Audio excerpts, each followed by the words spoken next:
Dancin Pete here with Pat Myers, Mr. Electric, and we're going to do a little walkthrough of a barn to give you guys an idea of what Pat does and the importance of having a safe barn with your electricity. Just like I do with my horsemanship, keeping people safe, saying, hey, that horse is having problems. It might not look like he's having problems, but then eventually you get bucked off and it was out of nowhere, and I say, I saw it 2 weeks ago.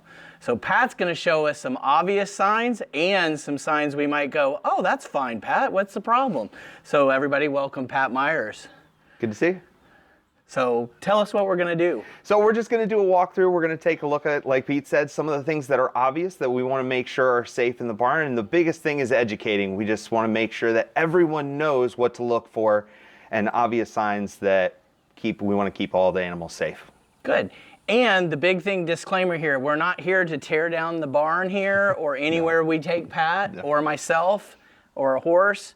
We're just educating you guys. We want you to be aware of those little things that, where I might see a horse and say, hey, Pat, I wouldn't touch that horse.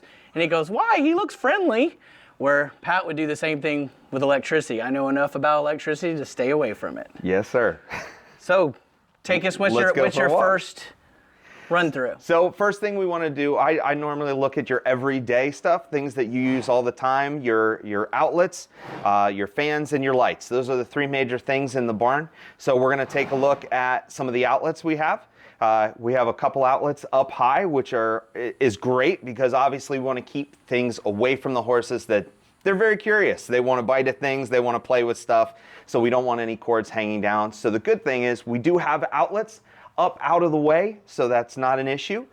Same thing with the fans. We're utilizing the fans. They're up out of the way where horses can't get to them.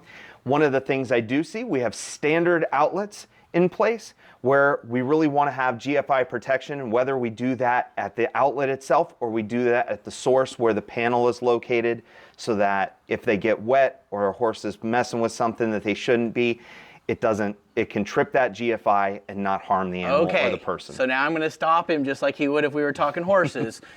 Back up, tell us what GFI means, because for us people that are horse people, that doesn't mean anything to me. So a GFI is a ground fault circuit interrupter. It is meant to trip the circuit or trip an outlet because there's something wrong. Either it's gotten wet or somebody is in danger of getting shocked, or an animal is in danger of getting shocked.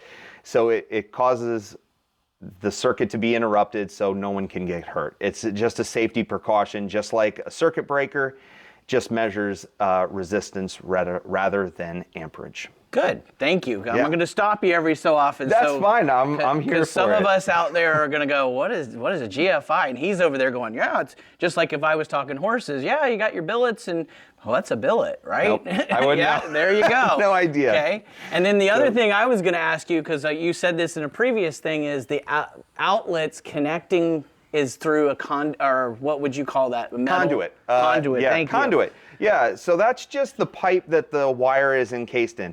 And you always want the wire, especially in a barn, encased in some sort of conduit.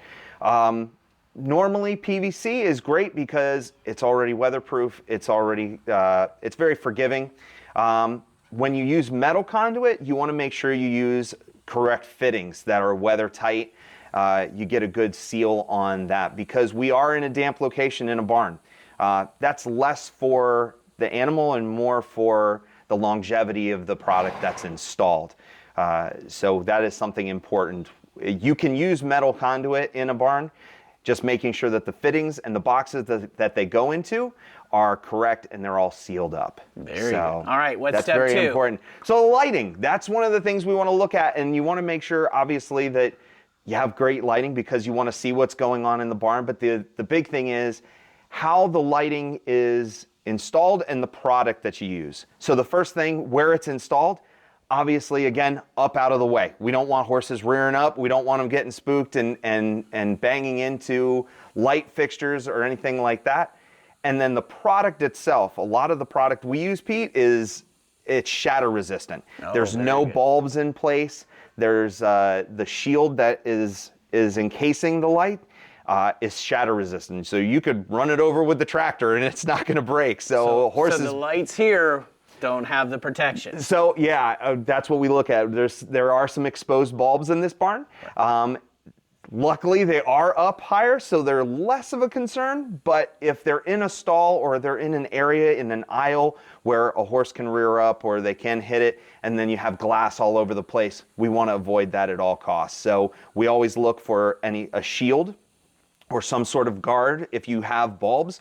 But a lot of the newer bulbs, the LED fixtures, they don't have any bulb. It's all integrated, so it's something you don't have to worry about the horses messing with or breaking. Very good. That's a big deal here in the barn. Okay. So step 3. Step 3. Well, the big thing, really the last step is I look at the overall condition. I want to see. I talk to people about what their goals are for their barn. Are they going to be growing? Do they have any specialty equipment? Where is their farrier going to be setting up? Does their farrier always have an outlet? Are you constantly running an extension cord? Somebody's been teaching out? him. I'm a good listener. I listen. But yeah, where's your farrier setting up? Are you constantly having extension cords out? Are you planning on having an RV? Where's your RV set up? Or maybe you have a trailer that has a living quarters in it. We want to make sure that we make special accommodations for those pieces of equipment, those facilities, so that you're utilizing your barn the best to your needs. We don't want extension cords running all over the place, so we want to make sure that you're not only set up for today, but you're set up for the future, that you're ready to have a wonderful working barn that works for everybody. You want to make sure people can do their jobs to the best of their ability. All right, well, that wraps it up on this segment. We'll be back, talk a little bit more with Pat. See you later.